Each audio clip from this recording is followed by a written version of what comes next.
Boker Tov, nous sommes le 9 juin 2022, c'est l'heure de la revue de la presse et des médias israéliens en direct de Jérusalem sur Radio Kalita.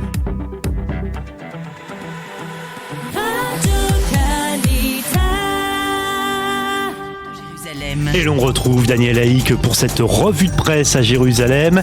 Et Daniel, on pourrait appeler cela la lente mais irrésistible agonie de l'actuelle coalition gouvernementale. Ce matin, les manchettes des quotidiens décrivent ce qu'on peut bien donc appeler une agonie politique.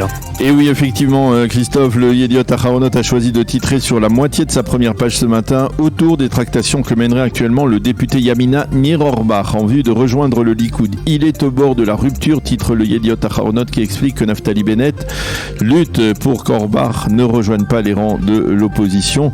Et au Likoud, Yariv Levin, qui est le chef du groupe parlementaire Likoud qui négocie avec Orbach, affirme si Nir Orbach nous rejoint, eh bien d'autres le suivront.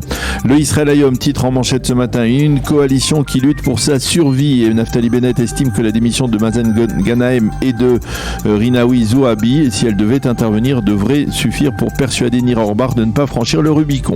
Les deux quotidiens soulignent que la coalition a apparemment baissé les bras hier en essayant même pas d'empêcher le vote d'une loi augmentant le salaire minimum, une loi qui a été déposée par l'opposition. Le site Ynet croit savoir que Binyamin Netanyahou a proposé à Nir Orbach une place de choix dans la liste électorale du Likoud aux prochaines élections, et il cite également Aryeh Deri, le leader du parti Chasse, qui, dit-on, promet des surprises dans les prochains jours sur l'échiquier politique israélien. Quant au ministre des Finances, Avigdor Lieberman, il était l'invité hier soir du journal télévisé de la chaîne 12 et a annoncé que face aux difficultés de l'actuelle coalition, eh bien, il reportait les discussions autour du prochain budget de l'État.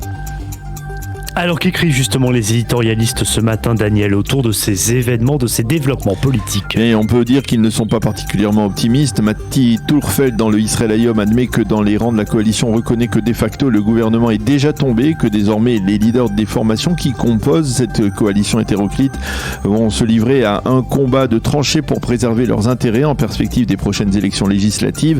Dans ce contexte, Tourfeld révèle que Naftali Bennett fait l'objet de pression afin que, quoi qu'il advienne, il cède à Yair Lapid le poste de Premier ministre durant la période de transition jusqu'aux élections. Les analystes politiques ont également remarqué hier la poignée de main, on peut dire historique, entre Sarah Netanyahou et Ayelet Shaked, alors que l'on connaît l'animosité profonde entre les deux femmes depuis de très nombreuses années, et l'on estime qu'il s'agit là d'un indice de plus du départ imminent de Shaked de la coalition, peut-être vers le Likoud. Autre preuve de l'irrésistible agonie de la coalition, dans le Haaretz, Jonathan East révèle que l'ancien chef d'état-major de Tzahal, le général Gadi Eisenkot, va entrer en politique. Il pourrait rejoindre le parti bleu-blanc ou celui de Yesh Atid, mais Eisenkot ne l'annoncera pas avant la dissolution de la Knesset. Et puis dans la page éditoriale du Yediot Aharonot, une caricature montrant les députés de l'opposition qui brandissent des pancartes « Partez, Lechou » en direction des bancs du gouvernement sur le modèle du LER, le fameux LER va-t'en que scandaient et que brandissaient l'an dernier les opposants à Binyamin Netanyahou lors des manifestations de la rue Balfour. La presse israélienne se fait l'écho de la grève de 2 heures décrétée aujourd'hui dans l'éducation nationale par les syndicats d'enseignants. Oui, motif de ce mouvement de grève, les revendications salariales réclamées par les syndicats mais déjà rejetées par le ministère des Finances. Limor Livnat, l'ancienne ministre de l'Éducation, s'insurge ce matin dans le Yediot Aharonot contre les syndicats d'enseignants qui ont décrété ce matin donc cette grève de 2 heures. Selon elle, ce syndicat défend les intérêts des enseignants et pas de l'enseignement.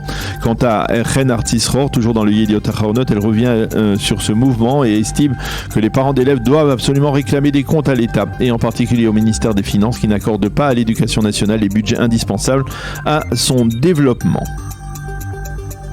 Et les quotidiens israéliens se penchent ce matin sur la violence dans le secteur arabe après la mort tragique de la fille de l'adjoint au maire de Srafram en Galilée.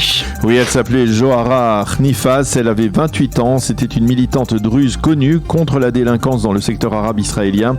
Elle a été assassinée probablement par la pègre, une pègre qu'elle combattait ou alors aussi peut-être par certains membres de sa famille pour une sorte de crime familial. Elle a été victime victime de l'explosion de son véhicule. Johara est la 5e femme à tomber, on peut dire entre guillemets, sous les balles des délinquants arabes israéliens. Et ce matin, le Yediot Aharonot donne la parole à une autre femme arabe militante dans la lutte contre la violence dans le secteur arabe. Elle écrit « Je ne veux pas être la prochaine victime » et elle demande à l'État d'Israël de prendre à bras le corps ce dossier de la violence dans le secteur arabe et de tenter de le résoudre. Le site d'information de Cannes, la chaîne publique israélienne, se demande comment et pourquoi les cas de violence interne dans les familles arabes n'ont pas entraîné des arrestations et des condamnations.